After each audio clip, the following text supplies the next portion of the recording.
So we're going to start module 25, which is the last module for memory. This is going to cover retaining information in the brain, a little bit of forgetting, differences between implicit and explicit, neural basis, and LTP.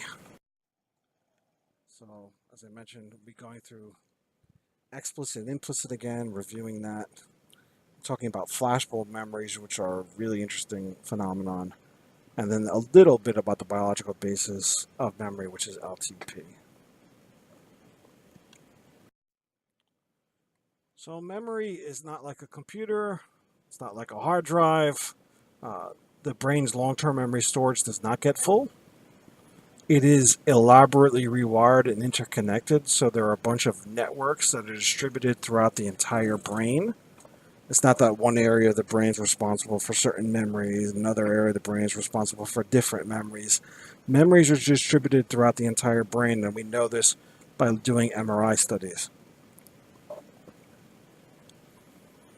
Carl Lashley actually showed this in rats who had learned a maze and retained parts of that memory.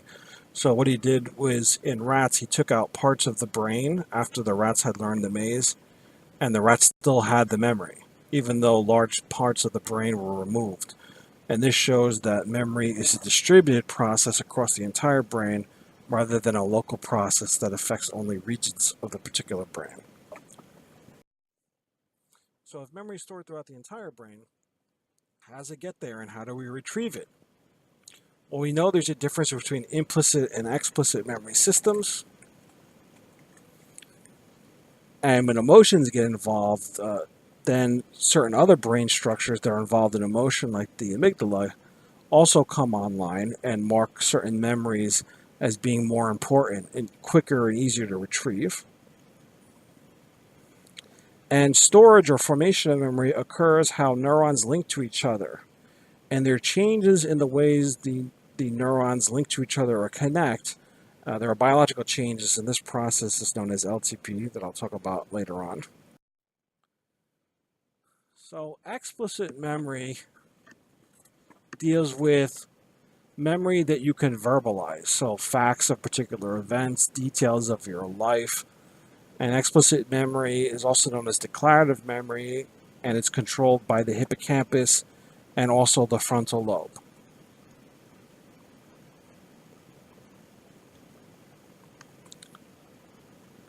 So encoding and storage is facilitated by the hippocampus, and events and facts are held there for a couple hours before consolidating. Memory consolidation basically means strengthening the memory or moving it to long-term storage. And a lot of memory consolidation occurs during sleep. So your memories get strengthened basically in long-term storage so you don't lose this memory during REM sleep. So if you suppress REM sleep, like if you drink a lot of alcohol or use a lot of drugs, then the memory for the events of which you were drinking or using drugs for will not be consolidated, and you will lose those memories and you will not know what happened. And this is one of the reasons why people black out. They have no idea what happened is because memory consolidation did not occur because the substance decreased or eliminated REM sleep at the time. Implicit memory is skills, motor-based memory, and condition association through classical conditioning. And this is controlled by the cerebellum, which is adjacent to the brainstem, and the basal ganglia. So implicit memories are things that you cannot describe or you cannot verbalize.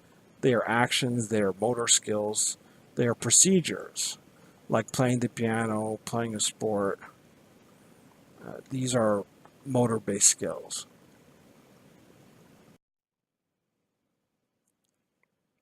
And then there's a phenomenon called infantile amnesia that occurs during the first 3 years of life mainly. Now, during the first 3 years of life, babies can form implicit or motor-based memories, but they cannot form explicit memories. They cannot recall these episodes early in life. So if I ask you, how was your first birthday party? You can't verbalize that. You have no idea what happened. You might make something up, but you have no recollection of your first birthday party or your second birthday party. most people's memories are blank for the first 3 years of their life. This is called infantile amnesia. And the reason is that the hippocampus, which is responsible for developing explicit memories, is one of the last brain areas to develop. And so for those first years of life, the hippocampus is not matured, and therefore those explicit memories cannot be formed.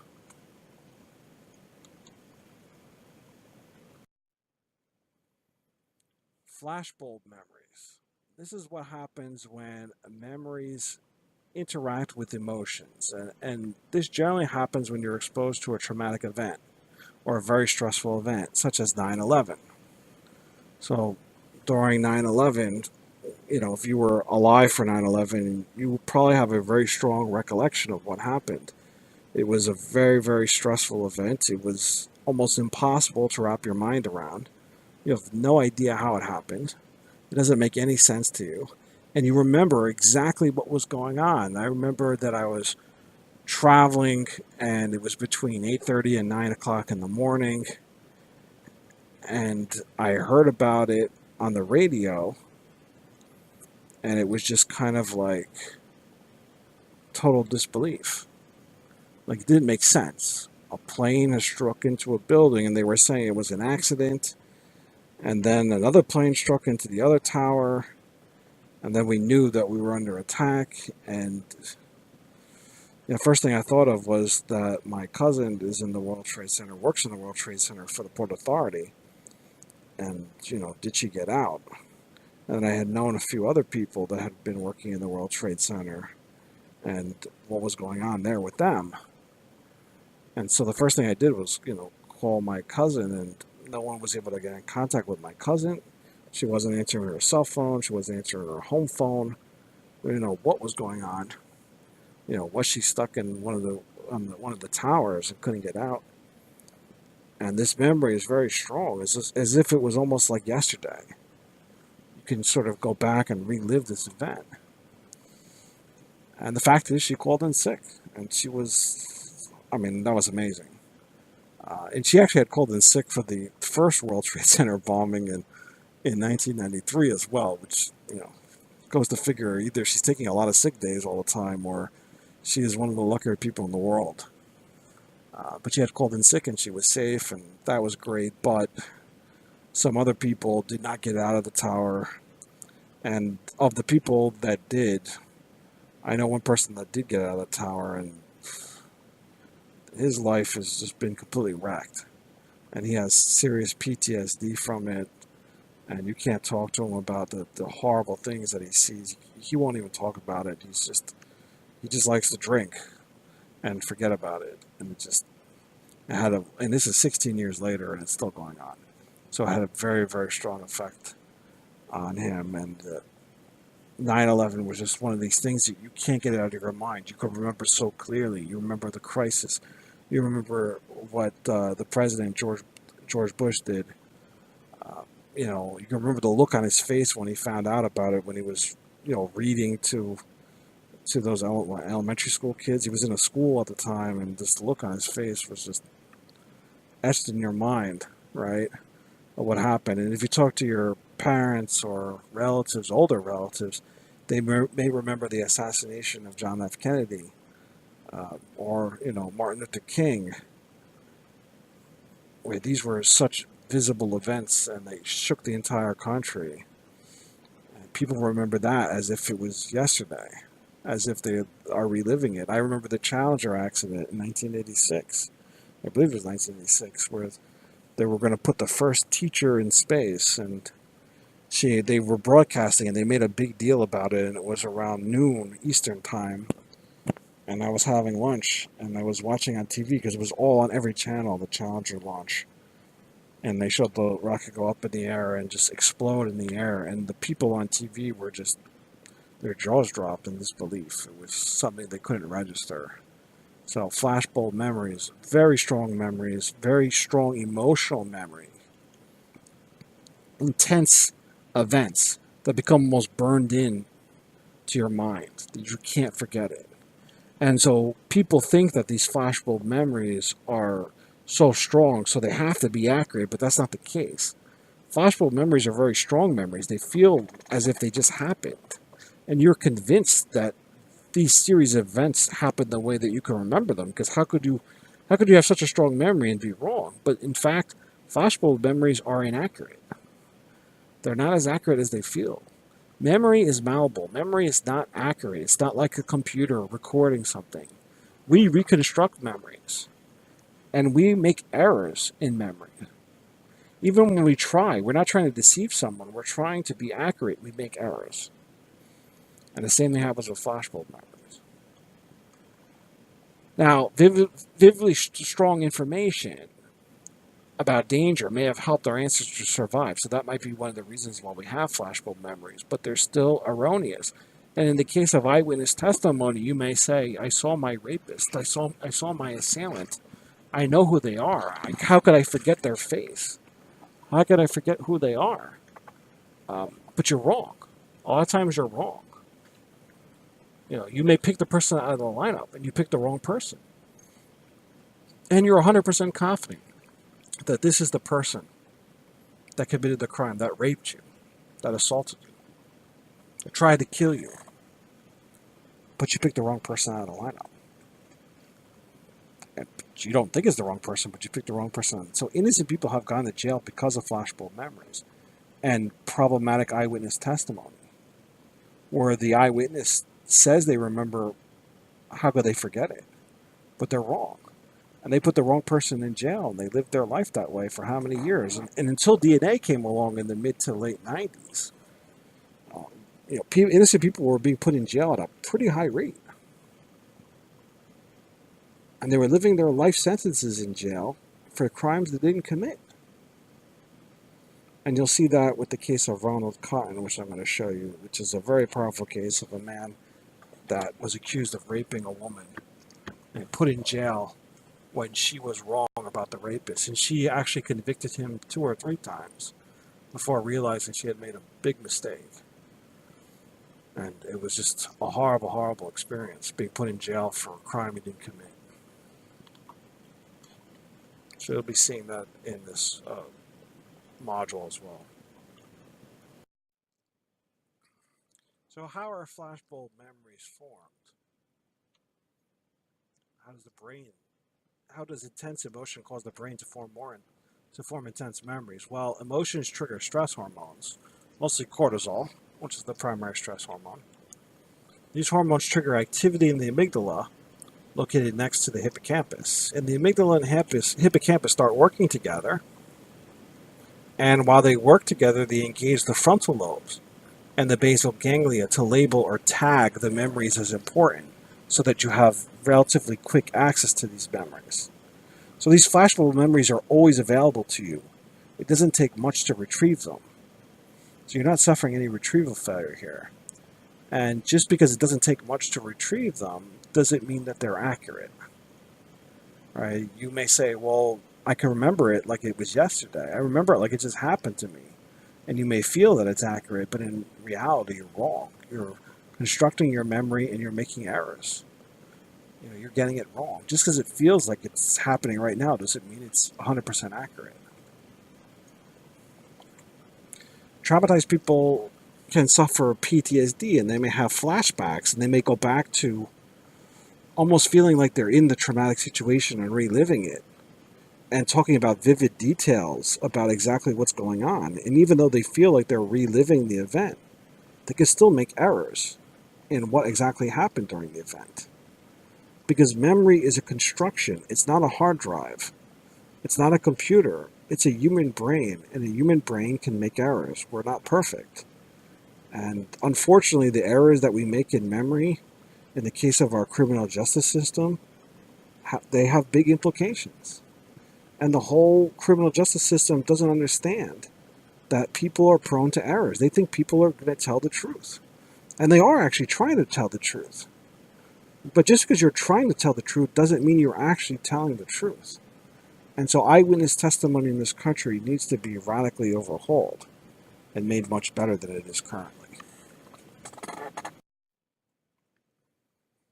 Now, in terms of how the brain changes, there are biological changes, which means that the neurons are rewiring and forming new connections once we learn. So you actually form circuits among neurons, and the circuit becomes stronger as you keep practicing whatever activity, or you keep memorizing or rehearsing whatever ideas you need to rehearse. You're strengthening that circuit, that memory circuit, and then you can retrieve it easier. That memory circuit is strengthened by the formation of synapses, formation of connections, and those connections have synapses and neurotransmitters that sit in between or within the synaptic space, right, and bind to receptor sites and cause that neural circuit to strengthen. Well, the biological changes that happen, in terms of increased receptor site density at a particular neuron, or strengthening that neural circuit that represents the activity or the learned idea, is called long-term potentiation. So this allows that neural circuit to operate more efficiently by the formation of long-term potentiation. And so what's actually happening is there's a reduction in the prompting need for a signal. And there's also an increase in the number of receptor sites. So basically what that means is that you can generate the same signal with less neurotransmitter. And the more you utilize that circuit, so the more you engage in that activity or try to, or rehearse that particular item that you're trying to memorize, the more efficient the circle becomes because of long-term potentiation. So this is the biological basis of all memory changes. Now, long-term potentiation is a very complex subject that involves NMDA receptor sites and glutamate activity and all kinds of synaptic changes. So you have second messenger systems and a lot of things that you would learn in a neuroscience course. And obviously this is not a neuroscience course. So I only want you really to recognize that long-term potentiation is the biological basis of memory formation. And there's also a related process called long-term depression that plays a role as well in terms of upregulating some circuits and downregulating other neural circuits. But there's much more to go into this. It would require an entire course, if not several courses, to get through the whole specifics of how this works. And hopefully some of you will take interest in the biological aspect of psychology and the brain aspect of psychology, and either pursue a medical career in psychiatry, or a career in biochemistry, or something along the lines of neuroscience, cognitive neuroscience. And so how do we know that long-term potentiation actually works? Well, we know it actually works because we've designed drugs that can either prevent LTP, or long-term potentiation, or enhance LTP. And chemicals that prevent long-term potentiation can actually erase recent learning. So if you give it to a lab rat that's running a maze, and you give them the drug, they'll forget how to run the maze, even though they just were in the maze. So it enhances forgetting if you block LTP. Preventing LTP actually prevents memories from consolidating into long-term memories. But if you enhance LTP, you help mice learn the maze quickly and with fewer mistakes. So you might be thinking, well, then why don't we just enhance LTP in people with dementia or Alzheimer's? And that's a good question. The problem is that we don't know the side effects that could be caused by messing with LTP. Just because you're doing something in mice doesn't mean you could do the same thing in humans. And there's a lot of drugs out there for Alzheimer's, and Alzheimer's is actually, they're making breakthroughs in Alzheimer's. They're making progress. And people are living longer, and they're living with less cognitive decline than they have been. And even in the case of early onset Alzheimer's, there's more research out there that suggests that there's ways to prevent this disease. I actually just saw a recent 60 Minutes video on it, and maybe I'll have you watch it, I don't know, about the prevention of Alzheimer's. It's very interesting. There's a lot of new research out there. But, that being said, there aren't any specific drugs targeted for LTP in humans. And, to have a side effect in a mouse, or to have a cognitive problem in mice, or even death in mice, is acceptable to most people, right? They see mice research on mice as necessary to develop drugs to help human beings. Even the animal research people kind of are a little more lenient on rats and mice. But that doesn't mean you can give the same drug to the human, because if you cause cognitive decline or some other weird side effect in a mouse, you're not going to get sued. If you cause the same effect or death in a human being, well, you're going to be sued, and that's the end of this drug, and that's probably the end of this pharmaceutical company. Especially once the stockholders realize that the company is getting sued, and they bail and they sell all your stock in that company, all their stock in that company, you're done. There's been a lot of startup pharmaceuticals that they've been just ruined by bad effects or malpractice lawsuits. So it's kind of a risk reward thing, and maybe in the future, but we're not there yet. Okay, so the last slide is a summary slide reviewing the types of memory processing. We have automatic, which is implicit memory. Implicit memory is processed by the cerebellum and the basal ganglia.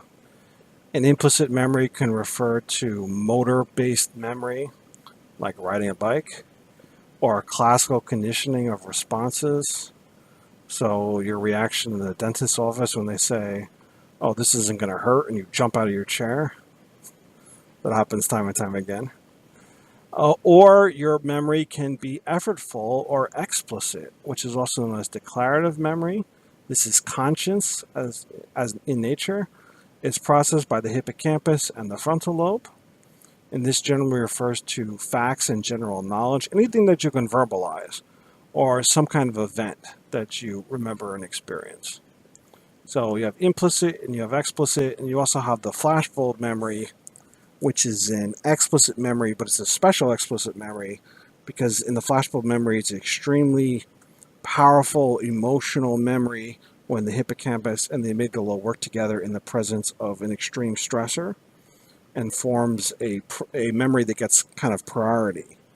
It's very easy to recall, and it's a very strong memory and can influence your decision making. So those are our major types of memory. In the next section, we're going to start reviewing development.